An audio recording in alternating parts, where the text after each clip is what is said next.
আজ আমার গল্পের লেখক হলেন নারায়ণ গঙ্গোপাধ্যায়, যিনি জন্মগ্রহণ করেছিলেন 1918 সালের 4 ফেব্রুয়ারি এবং তার মহাপ্রয়াণ ঘটে 1970 সালের 6 নভেম্বর।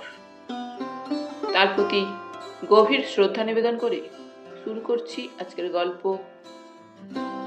সবার প্রিয় টেনিদা। টেনিদা আর ইয়েতি।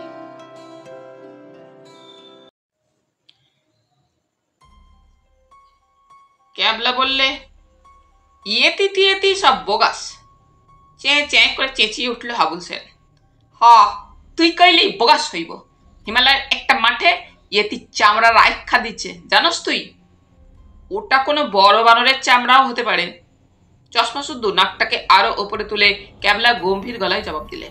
হাবুল বললে, অনেক সাহেব তো ইয়েতির কথা লেখছে, কিন্তু কেউই চোখে দেখেনি।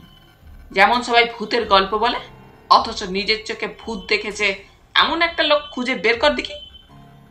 এইবার আমি কিছু বলতে যাচ্ছিলাম, এমন সময় টেনিদা এসে চাটুর্যেদের রোয়াকে পৌঁছে গেল। একবার কটমট করে আমাদের তিনজনের দিকে তাকিয়ে মোটা গলায় বললে, কি নিয়ে তোরা তক্ক করছিলি রে? আমি বললুম, ইয়েতি। ইয়েতি। টেনিদা জাঁকিয়ে বসে পড়ল। তা তোরা ছেলে মানুষ, ও সব তোরা কি জানিস, আমাকে জিজ্ঞেস কর। হাবুল বললে, ইস, কি আমার একখান ঠাকুরদা আসছেন রে।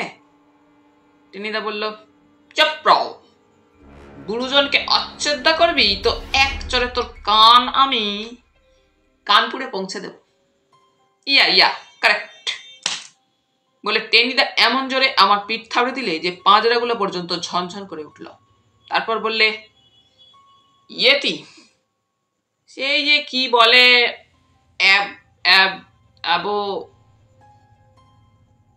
অ্যাবোমিনেবল স্নোম্যান।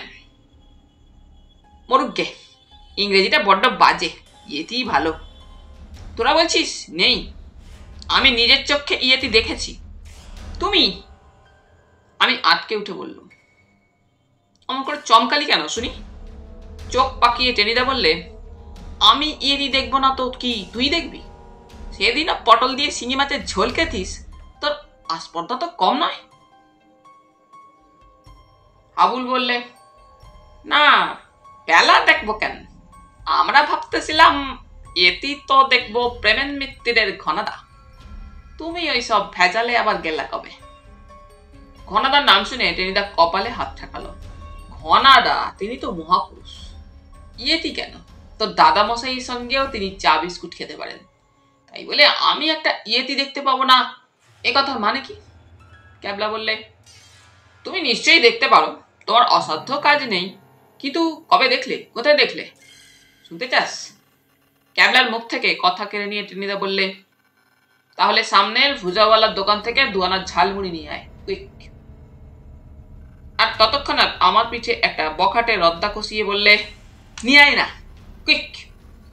রদ্দা খেয়ে আমার পিত্তি চটে গেল। বললুম, আমার কাছে পয়সা নেই। তাহলে ক্যাবলাই দে, কুইক। রদ্দার ভয়ে ক্যাবলাই পয়সা বের করলো। শুধু কুইক নয়, ভেরি কুইক। ঝালমুড়ি চিবোতে চিবোতে টেনিদা বলল, এই গরমের ছুটিতে 1 মাস আমি কোথায় ছিলুম বল দেখিনি? আমি বললুম, গোবরডাঙ্গায়। সেখানে পিসিমার বাড়িতে তুমি আম খেতে গিয়েছিলে। ওটা তো তোদের ফাঁকি দেওয়ার জন্য বলেছি। আমি গিয়েছিলাম হিমালয়ান এক্সপিডিশনে। সত্য কইতেছ? হাবুল হাঁ করল। আমি কখনো মিথ্যা কথা বলি? টেনিদা গর্জন করল। বালাই 60, তুমি মিথ্যে বলবে কেন? ক্যাবলা ভালো মানুষের মতো বললে, কোথায় গিয়েছিলে? এভারেস্টে উঠতে? ও তো সবাই উঠেছে, ডাল ভাত হয়ে গেছে। আর কদিন পরে তো স্কুলের ছেলেমেয়েরা এভারেস্টে চূড়ে বসে পিকনিক করবে। আমি গিয়েছিলাম আরো উঁচু চূড়োর খোঁজে।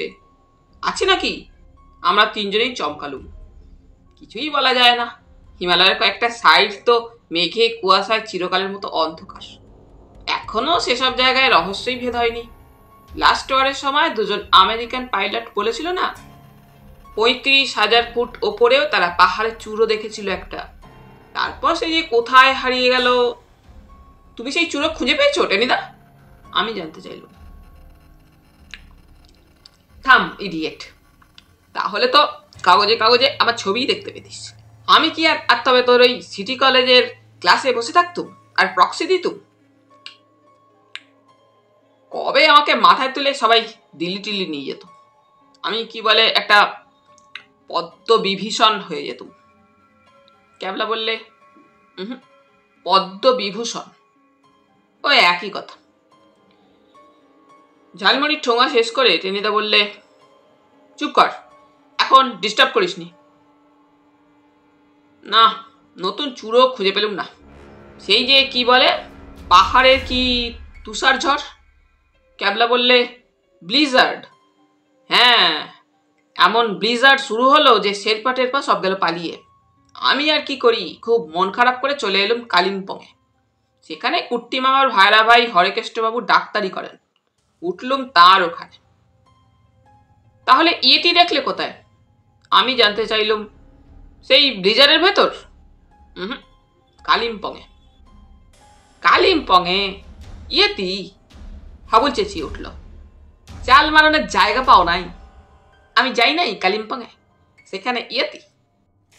তাহলে তো আমাকে পটল ডাঙায় ইয়েতি লাইমা আসতে পারে। টেনিদা ভীষণ গম্ভীর হয়ে বললে, পারে, অসম্ভব নয়। হ্যাঁ? আমরা তিনজনে একসঙ্গে খাবি খেলুম। টেনিদা বললে, হ্যাঁ পারে, ওরা ইনভিজিবল, মানে প্রায় অদৃশ্য হয়ে থাকে। তাই তো লোকে কেবল ওদের পায়ের দাগ দেখে, কিন্তু ওদের দেখতে পায় না। ওরা যেখানে খুশি যেতে পারে, যখন খুশি যেতে পারে, আবার ইচ্ছে করলেই যে কোনো রূপ ধরতে পারে। আর সে রূপ না দেখলেই ভালো। আমি কালিম্পংয়ে দেখেছিলুম, আর দেখতে চাই না। আমি বললুম, কিন্তু ওখানে ইয়েতি এলো কি করে? ইয়েতি কোথায় নেই কে জানে, হয়তো এই যে আমরা কথা কইছি ঠিক এক্ষুনি আমাদের পেছনে একটা অদৃশ্য ইয়েতি দাঁড়িয়ে দাঁড়িয়ে হাসছে। আমরা তিনজনে ভীষণ চমকে পেছন ফিরে তাকালুম। টেনিদা বললে, ইচ্ছে করে দেখা না দিলে কিছুতেই দেখতে পাবি না। ও কি অত সহজেই হয় রে বোকার দল, এর জন্য আলাদা কপাল থাকা চাই। ক্যাবলা বললে, তোমার সেই কপাল আছে বুঝি? হাঁটু থাবড়ে টেনিদা বললে, আলবাত। হাবুল বললে, কালিম্পংয়ে ইয়েতেই দেখলা তুমি? দেখলুম বই কি। ক্যাবলা বললে, রেস্তোরাঁয় বসে ইয়েতিটা বুঝি চা খাচ্ছিল, নাকি বেড়াতে গিয়েছিল চিত্রভানুর ওদিকটায়? ইয়ার্কি দিচ্ছিস? বাঘা গলায় টেনিদা বললে, ইয়েতি তোর ইয়ার্কির পাত্র? আবুল বললে, ছাড়ান দাও, পোলাপান। পোলাপান? ওটাকে জলপান করে ফেলা উচিত। ফের যদি কুড়ু বকের মতো বক বক করবি কেনলা, তাহলে এক খুশিতে তোর চশমা শুদ্ধ নাক আমি বললুম নাসিকে উড়িয়ে দেবে। ইয়া, একদম কারেক্ট। বলে আমার পিঠ চাপড়াতে গিয়ে টেনিদার হাত হাওয়ায় ঘুরে এলো। আগেই চট করে সরে গিয়েছিলাম আমি। বেজার মুখে টেনিদা বললে, দুধ, দরকারের সময় একটা পিঠ পর্যন্ত হাতের কাছে পাওয়া যায় না, যত সব রাবিশ। হাবুল বললে, কিন্তু ইয়েতি? দাঁড়া না ঘোড়ার ডিম, একটা মুড আনতে দে। টেনিদা মুখটাকে ঠিক গাজরের হালুয়ার মতো করে নাকের ডগাটা খানিক খুচখুচ করে চুলকে নিলে। তারপর বললে, ইয়েতির সঙ্গে ইয়ার্কি বটে। আমিও ইয়েতি নিয়ে একটু ইয়ার্কি করতে গিয়েছিলাম, তারপরেই বুঝতে পারলুম আর যেখানে ইচ্ছে চালিয়েতি করো, ওর সঙ্গে ফাজলামি চলে না। আমি বললুম, চললো না ফাজলামি? না। খুব ভাবুকের মতো একটু চুপ করে থেকে টেনিদা বললে, হলো কি জানিস, এক্সপিডিশন থেকে ফিরে কালিম্পংয়ে এসে বেস্ট রেস্ট নিচ্ছিল, আর ডাক্তার হরেকেষ্টবাবুর বাড়িতে অনেক মুরগি। রোজ সকালে ককর ককর করে তারা ঘুম ভাঙাতো, আর দুপুরে রাত্রিরে কখনো কাটলেট কখনো রোস্ট হয়ে খাবার টেবিলে হাজির হতো। বেশ ছিলুম রে। তা ওখানেই একদিন এক ফরাসি টুরিস্টের সঙ্গে আলাপ হলো। জানিস তো, আমি খুব ভালো ফরাসি বলতে পারি। ক্যাবলা বললে, পারো বুঝি? পারি না? ডি ল্যাগ্রান্ডি মেপিস্টোফিলিস ইয়াক ইয়াক, তাহলে কোন ভাষা? হাবুল বললে, থাক, তুই কইয়ে যাও। লোকটার সঙ্গে তো খুব খাতির হলো। এসব টুরিস্টদের ব্যাপার কি জানিস তো, সবকিছু সম্পর্কে ওদের ভীষণ কৌতূহল। ইন্ডিয়ানদের টিকি থাকে কেন? তোমাদের কাকেদের রং এত কালো কেন? তোমাদের দেবতা কি খুব ভয়ানক যে তোমরা হরিবল আর কি বলে চেঁচাও? ইন্ডিয়ান গুবরে পোকা কি পাখিদের মতো গান গাইতে পারে? এদেশে ছুচোরা কি শুয়োরের বংশধর? এইসব নানা কথা জিজ্ঞেস করতে করতে একদিন সে বললে, আচ্ছা মসিও, তুমি তো হিমালয়ে গিয়েছিলে, সেখানে ইয়েতি দেখেছ? আমার হঠাৎ লোকটার সঙ্গে মজা করতে ইচ্ছা হলো। তার নাম ছিল লেলেফা। আমি বেশ কায়দা করে তাকে বললুম, তুমি আছো কোথায় হে মসিও লেলেফা? ইয়েতি দেখেছি মানে? আমি তো ধরেই এনেছি একটা। ধরে এনেছো? লোকটা 3 বার খাবি খেল। কই, আজ পর্যন্ত কেউ তো ধরতে পারেনি। আমি লেলেফার বুকে 2টো টোকা দিয়ে বললুম, আমি পটল ডাঙা টেনিস সার্ভা, সবাই যা পারে না আমি তা পারি। আমার বাড়িতেই আছে ইয়েতি। হ্যাঁ। মসিয়ে লেলেফা খানিকক্ষণ হাঁ করে রইল, তারপর ভেউ ভেউ করে কাঁদার মতো মুখ করলো, আবার কপ কপ করে 3টে খাবি খেল, যেন মশা গিলছে। শেষে একটু সামলে নিলে চোটটা। আমায় দেখাবে ইয়েতি? কেন দেখাবো না? শুনে এমন লাফাতে লাগলো লেলেফা যে একটা পাথরে হোঁচট খেয়ে চিৎপাত হয়ে পড়ে গেল। আরেকটু হলেই গড়িয়ে প্রায় 30 নিচে একটা গর্তে পড়ে যেত। আমি ওর ঠ্যাং ধরে টেনে তুললুম। উঠেই আমাকে 2 হাতে জাপটে ধরলো সে, আর পাক্কা 3 মিনিট ট্যাঙো ট্যাঙো বলে নাচতে লাগলো। চলো এক্ষুনি দেখাবে। আমি বললুম, সে হয় না মসিও, যখন তখন তাকে দেখানো যায় না। সে উইকে 3.5 দিন ঘুমায়, 3.5 দিন জাগে। ঘুমের সময় তাকে ডিস্টার্ব করলে সে এক চড়ে তোমার মুন্ডু কাঠমান্ডুতে উড়িয়ে দেবে। টেনিদা বললে, রাইট। আমি লেলেফাকে বললুম, কাল থেকে ইয়েতি ঘুমোচ্ছে, জাগবে পরশু 12টার পর। তারপর খেয়ে দিয়ে যখন চাঙ্গা হবে, মানে তার মেজাজ বেশ খুশি থাকবে, তখন মানে পরশু সন্ধ্যের পর তোমাকে ইয়েতি দেখাবো। লেলেফা বললে, আমার ক্যামেরা দিয়ে তার ছবি তুলতে পারবে তো? খবরদার, ও কাজটি তুমি ভুলেও করো না। ইয়েতিরা ক্যামেরা একদম পছন্দ করে না, চাই কি খ্যাচ করে তোমায় কামড়েও দেবে হয়তো। তখন হাইড্রোফোবিয়া হয়ে মারা পড়বে। ইয়েতি কামড়ালে হাইড্রোফোবিয়া হয়? হাইড্রোফোবিয়া তো ছেলে মানুষ। কালা জ্বর হতে পারে, পাল্লা জ্বর হতে পারে, কলেরা হতে পারে, চাই কি ইন্দ্রলুপ্ত, এমনকি সনন্ত জঙ্গন্ত প্রত্যয় পর্যন্ত হতে পারে। ক্যাবলা প্রতিবাদ করল, সনন্ত জঙ্গন্ত প্রত্যয় কি করে? ইউ সেট আপ ক্যাবলা, সবসময় টিকটিকির মতো টিকিস টিকিস করবি না বলে দিচ্ছি। শুনে লেলেফা ফরাসিতে বলল, মানে হে ঈশ্বর। ক্যাবলা বললে, ফরাসিরা কি মিস্টার ঘত বলে নাকি? Shut up I say. Tenida চেঁচিয়ে উঠল, ফের যদি তক্ক করবি তাহলে এক্ষুনি 1 টাকার আলুর চপ আনতে হবে তোকে, যাকে বলে ফাইন। ক্যাবলা কুকড়ে গেল, বললে, মিস্টার ঘত, থাক আর তর্ক করবো না, তুমি বলে যাও। তবু তোকে 8 আনার আলুর চপ আনতেই হবে, তো ফাইন, যা কুইক। বেগুন ভাজার চাইতেও বিচ্ছিরি মুখ করে ক্যাবলা চপ নিয়ে এলো। বেড়ে ভাজে লোকটা। চপে কামড় দিয়ে টেনিদা বললে, যাকে বলে মেপিস্টোফিলিস। আমি আকুল হয়ে বললুম, কিন্তু ইয়েতি? Yes yes, Yeti. বুঝলি, আমার মাথায় তখন একটা প্ল্যান এসে গেছে। বাড়ি গিয়ে হরেকেষ্টবাবুকে বললুম সেটা। কুট্টি মামার ভাইরা ভাই তো খুব রসিক লোক, রাজি হয়ে গেলেন। তারপর ম্যানেজ করলুম কাইলাকে। হাবুল বললে, কাইলা কেটা? ও একজন নেপালি ছেলে, আমাদের বয়সী হবে, হরেকেষ্টবাবুর ডাক্তারখানায় চাকরি করে। খুব ফুর্তি বাজছে, বললে, দাজু রামরো রামরো। মানে দাদা ভালো, খুব ভালো। ওদিকে সাহেবের আর সময় কাটে না, দেখা হলেই প্রশ্নে প্রশ্নে জেরবার করে দেয়। তোমার ইয়েতে কি এখনো ঘুমোচ্ছে? নাক ডাকাচ্ছে। সময় মতো জাগবে তো? সময় মতো মানে ঠিক 12টায় উঠে বসবে, 1 সেকেন্ডও লেট হবে না। যা হোক, দিন তো এলো। হরেকৃষ্ণবাবুর দোতলার হল ঘরে আমি একটা কালো পর্দা টাঙালুম। প্ল্যান হলো খুব একটা ডিম লাইট থাকবে, আমি ধীরে ধীরে পর্দা সরিয়ে দেব, ইয়েটিকে দেখা যাবে। মাত্র 2 মিনিট কি 2.5 মিনিট, তারপরেই আবার পর্দা ফেলে দেবো। আমি বললুম, কিন্তু ইয়েটি? ইউ সাটা। পটল দিয়ে শিঙি মাছের ঝোল। আরে কিসের ইয়েতি? হরেকৃষ্ণবাবুর বাড়িতে মস্ত একটা ভালুকের চামড়া ছিল, প্ল্যান করেছিলাম কাইলা সেটা গায়ে পড়বে, আর একটা বিচ্ছিরি নেপালি মুখোশ এঁটে গোটা কয়েক লাফ দেবে, চেঁচিয়ে বলবে দ্রাম দ্রুম ইয়াহু ইয়াহু, ব্যাস আর দেখতে হবে না। তাতেই মসি ও লেলেফাত দাঁত কপাটে লেগে যাবে। সব সেইভাবে ঠিক করা হলো। সাহেব যখন এলো তখন ঘরে একটা মিটিমিটি আলো, সামনে একটা কালো পর্দা, তার উপর আমি কাল থেকে সাহেবকে ইয়েতি সম্পর্কে অনেক ভীষণ ভীষণ গল্প বলেছিলাম। বুঝতে পারলুম ঘরে ঢুকেই তার বুক কাঁপছে। মজা দেখবার জন্য হরেকৃষ্ণবাবু ছিলেন, তার কম্পাউন্ডে গোলকবাবুও বসেছিলেন। বেশ অ্যাটমসফিয়ার তৈরি হয়ে গেল।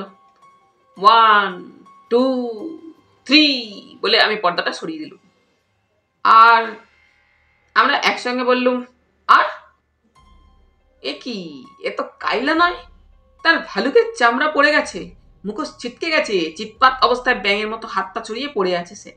তার জায়গায় রয়েছে অন্য এক মূর্তি, সে যে কিরকম দেখতে আমি বোঝাতে পারবো না। মানুষ নয়, গেরিলা নয়, অথচ গায়ে তার কাটা কাটা বাদামি রুয়া, চোখ দুটো জ্বলছে যেন আগুনের ভাঁটা, 3টে সিংহের মতো গর্জন করে পরিষ্কার বাংলায় বললে, ইয়েতি দেখতে চাও না? তবে নকল ইয়েতি দেখবে কেন, আসলকেই দেখো। বলে হা হা করে ঘর ফাটানো হাসি হাসলো। 30 খানা ছোড়ার মতো ধারালো দাঁত তার ঝলকে উঠল। তারপর চোখের সামনে তার শরীরটা যেন গুলে গেল, তৈরি হলো একরাশ বাদামি ধোঁয়া, সেটাও আবার মিলিয়ে গেল দেখতে দেখতে, আর আমাদের গায়ের ওপর দিয়ে বয়ে গেল যেন হিমালয়ের সেই ব্লিজার্ডের মতো একটা ঝোড়ো হাওয়া। রক্ত জমে গেল আমাদের। বন্ধ দরজার পাল্লা দুটো তার ধাক্কায় ভেঙে 10 হাত দূরে ছিটকে পড়ল। তারপর সেই হাওয়াটা হা হা করতে করতে শাল আর পাইন বনে ঝাপটা মেরে একেবারে নাথুলার দিকে ছুটে গেল। আমি তো পাথর। সাহেব মেঝেতে পড়ে কেবল গি গি করছে, কম্পাউন্ডার অজ্ঞান, হরেকৃষ্ণবাবু চেয়ারে চোখ উল্টে আছেন আর বিড়ি করে বলছেন, কোরামিন কোরামিন। সাহেবকে নয়, আমাকে দাও, এক্ষুনি হার্ট ফেল করবে আমার। টেনিদা থামলো, বললে, বুঝলি, এই হচ্ছে আসল ইয়েতি। তাকে নিয়ে ফষ্টি নষ্টি করতে যাসনি, মারা পড়ে যাবি। আর তাকে কখনো দেখতে চাসনি, না দেখলেই বরং ভালো থাকবি। আমরা থ হয়ে বসে রইলাম খানিকক্ষণ। তারপর ক্যাবলা বললে, সেপ গুলপট্টি গুলপট্টি। টেনিদা কটমট করে তাকালো ক্যাবলার দিকে। ওরা অন্তর্যামী, বেশি যে বকবক করছিস, হয়তো এক্ষুনি একটা অদৃশ্য ইয়েতি তার সিংহের মতো থাবা তোর কাঁধের ওপর বসিয়ে দিয়ে, ওরে বাবা রে, এক লাফে রক থেকে নেমে পড়ে বাড়ির দিকে টেনে দৌড় লাগালো ক্যাবলা।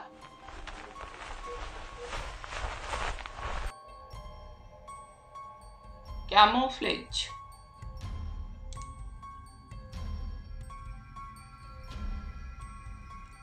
চাটুর্যদের রোয়াকে গল্পের আড্ডা জমেছিল। আমি, ক্যাবলা, হাবুল সেন আর সভাপতি আমাদের পটলডাঙ্গার টেনিদা। একটু আগেই ক্যাবলার পকেট হাতড়ে 4 ঘন্টা পয়সা রোজগার করে ফেলেছে টেনিদা। তাই দিয়ে আমরা তাড়িয়ে তাড়িয়ে কুলপি বরফ খাচ্ছিলাম। শুধু হাড়ির মতো মুখ করে ক্যাবলা চুপচাপ বসে আছে, হাতের শালপাতাটার ফাঁক দিয়ে ফোটায় ফোটায় কুলপির রস গড়িয়ে পড়ছে। ক্যাবলা খাচ্ছে না। টেনিদা হঠাৎ তার বাঘা গলায় হুঙ্কার ছাড়লে, এই ক্যাবলা, খাচ্ছিস না যে? ক্যাবলার চোখে জল আসবার জো, সেই জবাব দিলে না, শুধু মাথা নাড়লে। খাবি না? তবে না খাওয়াই ভালো, কুলপি খেলে ছেলেপুলের পেট খারাপ করে। বলতে না বলতেই ক্যাবলার কুলপিটা টেনিদার থাবার ভিতর, আর পলক পড়তে না পড়তে সোজা শ্রীমুখের গহ্বর। ক্যাবলা বললে, এর মানে কি? বলি মানেটা কি হলো এর? টেনিদা বজ্রগর্ভ স্বরে জিজ্ঞেস করলে।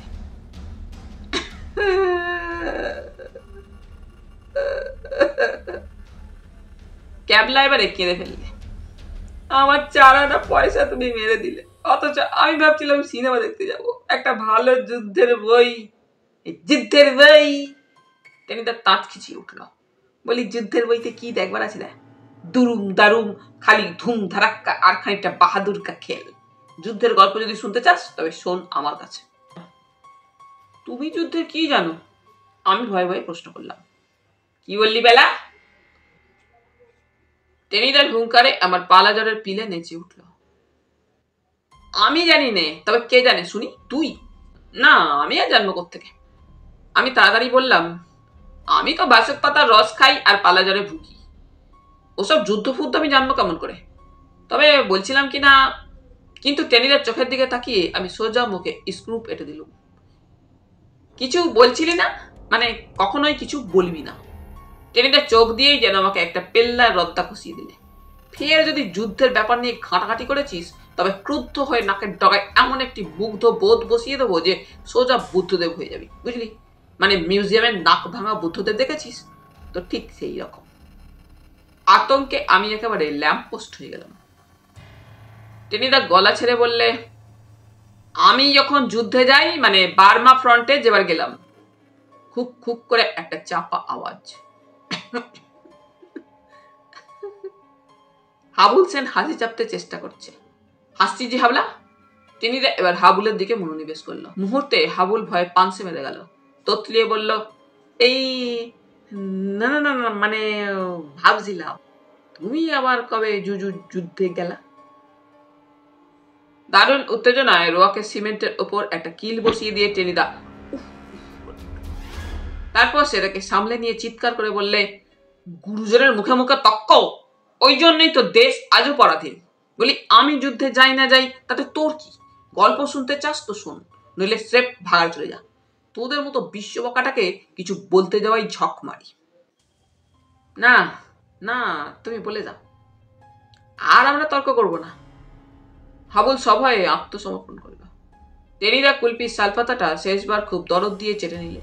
তারপর সেটাকে তালগোল পাকিয়ে ক্যাবলার মুখের উপর ছুরি দিয়ে বললে, তবে শোন, আমি তখন যুদ্ধ করতে করতে আরাকানের এক দুর্গম পাহাড়ি জায়গায় চলে গেছি। জাপানিদের পেলেই এমন করে ঠেঙিয়ে দিচ্ছি যে বেটারা ফুজিয়ামা টুজিয়ামা বলে ল্যাজ তুলে পালাতে পথ পাচ্ছে না। 13 নম্বর ডিভিশনের আমি তখন কমান্ডার। 3 ভিক্টোরিয়া ক্রস পেয়ে গেছি। ক্যাবলা ফস করে জিজ্ঞেস করলে, সে ভিক্টোরিয়া ক্রসগুলো কোথায়? অত খোঁজে তোর দরকার কি? বলি গল্প শুনবি না বাগড়া দিবি বলতো? সারান দাও সারান দাও, অমৃতম ক্যাবলা ভাসিতম। তুমি গল্প চালাইয়া যাও টেনিদা, হাবুল মন্তব্য করলেন। যুদ্ধ করতে করতে সেই জায়গায় গিয়ে পৌঁছলুম যার নাম তোরা কাগজে খুব দেখেছিস। নামটা ভুলে যাচ্ছি। সেই যে কিসের একটা ডিম। আমি বললাম হাঁসের ডিম। টেনিদা বললে, তোর মাথা। ক্যাবলা বললে, তবে কি মুরগির ডিম? টেনিদা বললে, তোর মুন্ডু। আমি বললাম, তবে নিশ্চয়ই ঘোড়ার ডিম। তাও না, তবে কি কাকের ডিম, পকেট ডিম, ব্যাঙের ডিম? ক্যাবলা বললে, ঠিক ঠিক, আমার যেন মনে পড়ছে, বোধহয় টিকটিকির ডিম। এই এই মনে পড়েছে। টেনিদা এমন ভাবে ক্যাবলার পিঠ চাপড়ে দিলে যে ক্যাবলা আর্তনাদ করে উঠল। ঠিক ধরেছিস, টিট ডিম।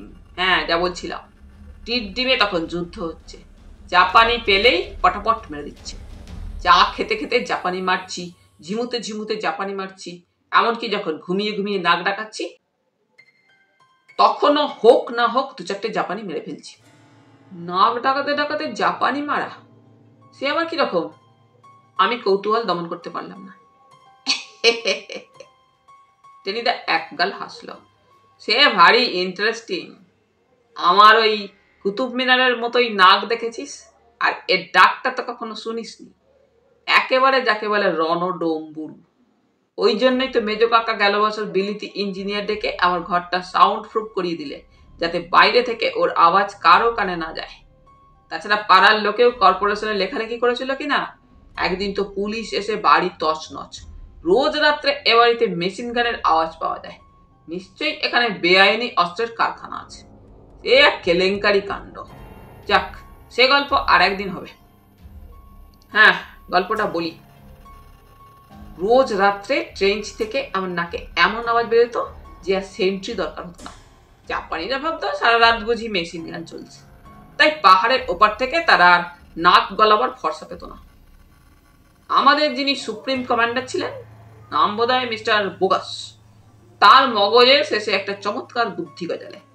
তিনি একটা লোক রাখলেন। সে বেটা সারা রাত আমার পাশে বসে থাকতো আর আমার নাকে একটার পর একটা শীষের গুলি, পাথরের টুকরো যা পারতো বসিয়ে দিত। 8 সেকেন্ডের মধ্যেই দোনালা বন্দুকে দুটো গুলির মতো সেগুলো ছিটকে বেরিয়ে যেত। কত জাপানি যে ওতে ঠান্ডা হয়ে গেছে তার হিসেব নেই। আমি বিড়বিড় করে আওড়ালাম, সব গাঁজা। টেনিদা বিদ্যুৎ বেগে আমার দিকে ফিরল। কি বললি? না না, বলছিলাম এই আর কি। আমি সামলে গেলাম। কি মজা! হ্যাঁ, সে খুব মজার ব্যাপার। ওই জন্যই তো একটা ভিক্টোরিয়া ক্রস পাই আমি। টেনিদা তার দুর্দান্ত নাকটাকে গন্ডারের খাড়ার মতো সগৌরবে আকাশের দিকে তুলে ধরল। তারপর এই নাকের জোরেই বুঝি যুদ্ধ জয় হলো? আবুল জানতে চাইল। অনেকটা। জাপানিদের যখন প্রায় নিকেশ করে ছেড়েছি, তখন হঠাৎ একটা বিতিকিচ্ছিরি কাণ্ড হয়ে গেল। আর সেইটাই আমাদের আসল গল্প। বলো বলো। আমরা তিনজনে সমস্যারে প্রার্থনা জানালাম। টেনিদা আবার শুরু করলো। আমার একটা কুকুর ছিল। তোদের বাংলাদেশের এইসব ঘিয়ে ভাজা নেরিকুত্ত নয়, একটা বিরাট গ্রে হাউন্ড। যেমন তার গাঁক গাঁক ডাক, তেমনি তার বাঘা চেহারা। আর কি তালিম ছিল তার! ঘন্টার পর ঘন্টা সে দু পায়ে খাড়া হয়ে হাঁটতে পারত। বেচারা অপঘাতে মারা গেল। দুঃখ হয় কুকুরটার জন্য। তবে বামুনের জন্য মরেছে। বেটা নির্ঘাত স্বর্গে যাবে। কি করে মরলো? হাবুল প্রশ্ন করল। আরে দাঁড়া না কাঁচকলা, যত সব ব্যস্ত বাগিস। আগে থেকেই ফ্যাক ফ্যাচ করে গল্পটা মাটি করে দিচ্ছে। যাক, যা বলছিলাম, একদিন বিকেল বেলা, হাতে তখন কোনো কাজ নেই, আমি সেই কুকুরটাকে সঙ্গে করে বেড়াতে বেরিয়েছি। পাহাড়ি জঙ্গলে বেড়াচ্ছি হাওয়া খেয়ে। 2 দিন আগেই জাপানি বেটারা ওখান থেকে সরে পড়েছে। কাজেই ভয়ের কোনো কারণ ছিল না। কুকুরটা আগে আগে যাচ্ছে আর আমি চলেছি পেছনে। কিন্তু এই পেটে বেটাদের পেটে পেটে শয়তানি দিলে এই টেনি শর্মাকেই একটা লেঙ্গি কষিয়ে। যেতে যেতে দেখি পাহাড়ের এক নিরিবিলি জায়গায় এক দিব্যি আম গাছ। যত না পাতা, তার চাইতে ঢের বেশি পাকা আম তাতে। একেবারে কাশির ল্যাংড়া, দেখলে নোলা সকসক করে ওঠে। আরাকানের পাহাড়ে কাশির ল্যাংড়া? আমি আবার কৌতূহল প্রকাশ করে ফেললাম। দেখ পেলা, ফের বাধা দিয়েছিস কি একটা চাঁটি হাঁকিয়ে? আহা, যেতে দাও যেতে দাও। হাবুল ঢাকাই ভাষায় বললে, ও পোলা পান। পোলা পান? টেনিদা গর্জে উঠল। আবার বকর বকর করলে একেবারে জল পান করে খেয়ে ফেলবো, এই বলে দিলাম। হ্যাঁ। ক্যাবলা বললে, কুকুরটা আম খেতে চাইলো? চাইলেই তো। এ তো আর তোদের এঁটুলি কাটা নেরিকুত্ত নয়, সেফ বিলিতি গ্রে হাউন্ড। আম তো আম, কলা, মূলো, গাজর, উচ্ছে, নালতে শাক, সজনে ডাঁটা সবই তরিবত করে খায়। আমি আম পাড়তে উঠলাম, আর যেই ওঠা, টেনিদা থামলো। কি হলো? যা হলো তা ভয়ঙ্কর। আম গাছটা হঠাৎ জাপানি ভাষায় ফুজিয়ামা টুজিয়ামা বলে ডালপালা দিয়ে আমায় জাপটে ধরলো। তারপরে বীরের মতো কুইক মার্চ। 3-4টে গাছও তার সঙ্গে সঙ্গে বনজাই বলে হাঁটা আরম্ভ করলে। সে কি? আমরা স্তম্ভিত হয়ে গেলাম। গাছটা তোমাকে জাপটে ধরে হাঁটতে আরম্ভ করলে? করলেই তো। আরে গাছ কোথায়, স্রেফ ক্যামোফ্লেজ। ক্যামোফ্লেজ তার মানে? ক্যামোফ্লেজ মানে জানিস নে? কোথাকার গাড়োয়াল সব। টেনিদা একটা বিকট মুখভঙ্গি করে বলল, মানে ছদ্মবেশ। জাপানিরা ওসব ব্যাপারে দারুণ এক্সপার্ট ছিল। জঙ্গলের মধ্যে কখনো গাছ সেজে, কখনো ঢিবি সেজে বেটারা বসে থাকতো। তারপর সুবিধে পেলেই ব্যাস সর্বনাশ। তারপর তারপর টেনিদা একটা উচ্চ ব্যাঙ্গের হাসি আসলো। তারপর যা হওয়ার তাই হয়ে গেল। কি হলো? আমরা রুদ্ধশ্বাসে পড়লাম। কি করলে তারপর? ব্যাটারা আমাকে ধরে জঙ্গলের মধ্যে নিয়ে গেল, ক্যামোফ্লেজটা খুলে ফেললো, তারপর 32টা কোদালের দাঁত বের করে পৈশাচিক হাসি হাসলো, কোমর থেকে ঝকঝকে একটা তলোয়ার বের করে বললে, mister, we will cut you. কি ভয়ানক! ক্যাবলা আর্তনাদ করে বললে, তুমি বাঁচলে কি করে? আর কি বাঁচা যায়? কোদালে দে তোরা বললে, নিপ্পন বানজাই, মানে জাপানের জয় হোক। তারপর তলোয়ারটা ওপরে তুলে হাবুল অস্ফুট স্বরে বলল, তো তলোয়ারটা তুলে ঝাঁ করে সঙ্গে সঙ্গে আমার মুন্ডু নেমে গেল, চারিদিক রক্তে রক্তময়। উরে বাবা! আমরা তিনজনে একসঙ্গে লাফিয়ে উঠলাম। তবে তুমি কি তাহলে ভূত? তুই গাধা, ভূত হবো কেন? ভূত হলে কারণ কি ছায়া পড়ে? আমি জলজান্ত বেঁচেই আছি, কেমন ছায়া পড়ছে দেখতে পাচ্ছি না? আমাদের তিনজনের মাথা বো করে ঘুরতে লাগলো। হাবুল অতি কষ্টে বলতে পারলে, মুন্ডু কাটা গেল, তাহলে তুই বেঁচে রইলে কি করে? আন্দাজ কর দেখি। টেনিদা আমাদের মুখের দিকে তাকিয়ে মিটিমিটি হাসতে লাগলো। কিচ্ছু বুঝতে পারছি না, কোনো মতে বলতে পারলাম আমি। মনে মনে ততক্ষণে রাম নাম জপ করতে শুরু করেছি। টেনিদা বলে, ভুল করে তাহলে কি এতকাল একটা স্কন্ধ কাটার সঙ্গে কারবার করছি? উর গাধা! টেনিদা বিজয় করবে বললে, কুকুরটা পালিয়ে গেল যে, তাতে কি হলো? তবু বুঝলি না? আরে এখানেও যে ক্যামোফ্লেজ। ক্যামোফ্লেজ? আরে ধ্যাট, তোদের মগজে বিলকুল সব ঘুটে, এক ছটাকও বুদ্ধি নেই। মানে আমি টেনি শর্মা, চালাকিতে এমন 500 জাপানিকে কিনতে পারি। মানে আমি কুকুর সেজেছিলাম, আর কুকুরটা হয়েছিল আমি। বেটে বেটাদের শয়তানি জানতাম না। ওরা যখন আমার মানে কুকুরটার মাথা কেটে ফেলছে, সেই ফাঁকে লেজ তুলে আমি হাওয়া। আরে আরে তারপরেই তো পেলাম 3 নম্বর ভিক্টোরিয়াস ক্রসটা। টেনিদা পরিতৃপ্তির হাসি নিয়ে আমাদের সকলের বোকাটে মুখগুলো পর্যবেক্ষণ করতে লাগলো। তারপর একটা পৈশাচিক হুঙ্কার ছাড়লো, 2 আনা পয়সা বের কর পেলা, ওই গরম গরম চানাচুর যাচ্ছে। তাহলে বন্ধুরা, আজ এই পর্যন্তই। গল্প পাঠ তোমাদের ভালো লেগে থাকলে তোমাদের কাছে আবারও অনুরোধ থাকলো, লাইক, শেয়ার এবং সাবস্ক্রাইব করে তোমাদের মূল্যবান মতামত পাঠানোর জন্য। ধন্যবাদ।